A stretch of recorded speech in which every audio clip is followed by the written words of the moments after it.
Emerging update available on Guinea-Bissau's coup is that the country coup leaders have kicked out ECOWAS and the United Nations demands, and this has sent a shockwave across Africa and the rest of the world.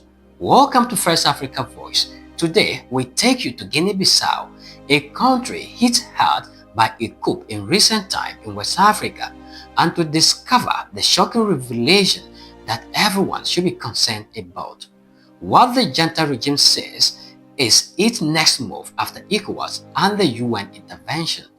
Undoubtedly, West Africa is standing on a knife's edge again, because in Guinea-Bissau, a country haunted by decades of coups, assassinations, and fragile governments, the military has just drawn a red line, and ECOWAS has walked straight into it. After dramatic emergency visits, after talks with generals behind locked doors, after United Nations warnings, the junta still refuses to listen. They have rejected every demand from ECOWAS and the United Nations, and they have now revealed their next moves, a roadmap that could reshape West Africa's political future. A one-year military-led transition, a new cabinet loyal to the generals, and a message to ECOWAS that many analysts call the boldest act of defiance in the bloc's history. Today, we uncover those plans, why the junta is confident enough to challenge the region, and why Africa, especially West Africa, should be very worried. Delving deeper, let's start with the coup that set the stage. The crisis began uprightly as the nation awaited presidential election results. Gunshot erupted across Bissau. Within hours, the military detained President Umaru Sissoco Embalo, seized radio stations, and claimed power. The junta justified the coup with one sentence: "We acted to restore security and stability." But to many citizens, it felt like a past life recall. Since independence in 1974, Guinea-Bissau has seen so many coups that instability has become part of its political DNA.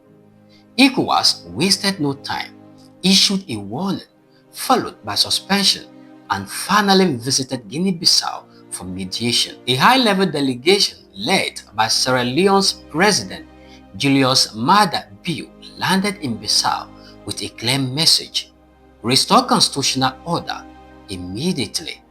But that message, bold as it sounded, did not land.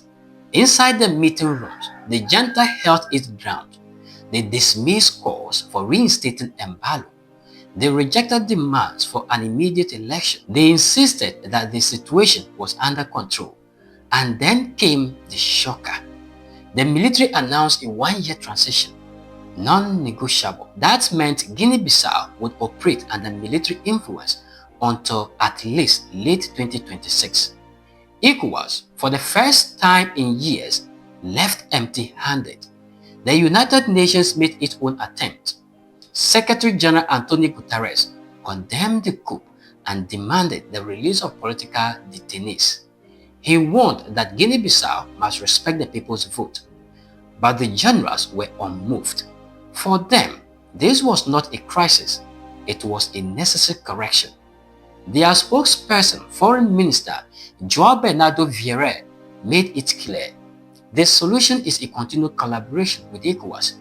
A one-year transition timeline is in place, but final decision will come from the ECOWAS Heads of State Summit on December 14. Translation: they are not in a hurry, and they are not handing back power anytime soon.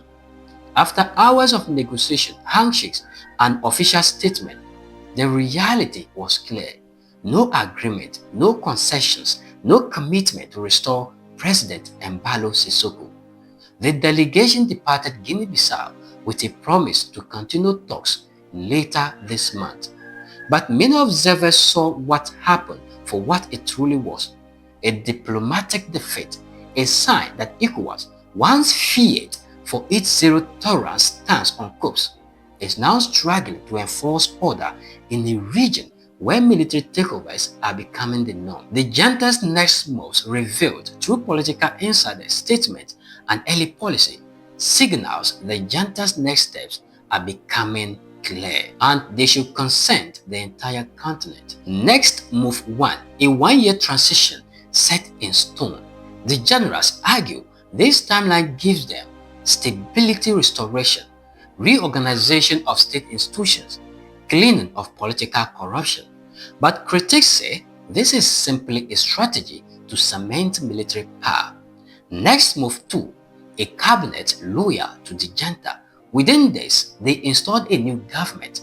Many ministers are former allies of President Embalo Sissoco, a political twist analysts didn't expect. It looks less like a correction and more like a military political alliance taking full control. Next, move 3. Tightening security and restricting dissent. Protest banned, strikes forbidden, political gatherings monitored. The junta is building an environment where opposition becomes nearly impossible. Next, move 4. A new election timeline. The transitional government plans to overhaul electoral bodies, rewrite political guidelines, strengthen military oversight of civilian institutions. By the time elections are held, the junta will have shaped the system to its advantage. Some analysts warn that Guinea-Bissau may seek support from non-ECOWAS powers, military-led states like Mali, Burkina Faso, Niger, external actors who oppose ECOWAS influence.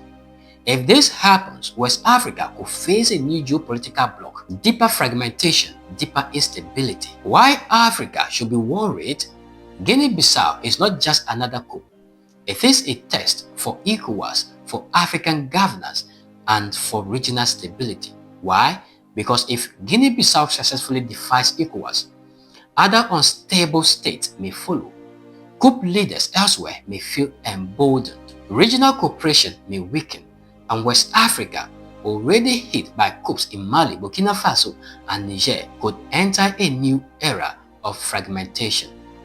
This is bigger than Bissau. It is a warning signal for the entire continent. Guinea-Bissau stands at a crossroads, a nation shaped by endless coups, a region struggling to defend democracy, a world watching to see whether ECOWAS can still lead Africa's political future. The junta has revealed its next moves. They are bold, they are calculated, and they carry consequences far beyond Bissau's borders. For now, the generals are in control. ECOWAS has been sidelined, and Africa must prepare for whatever comes next. This is First Africa Voice. Thank you for watching. Stay informed, stay aware, and stay tuned for the next documentary. If this deep dive has helped you understand what is unfolding in West Africa, please support First Africa Voice by hitting the like button. If you want more powerful, well-researched African political documentaries, make sure you subscribe and turn on notifications. We break down Africa's biggest stories clearly, fearlessly, and with context. Until we meet again, my name is Paul Lingua.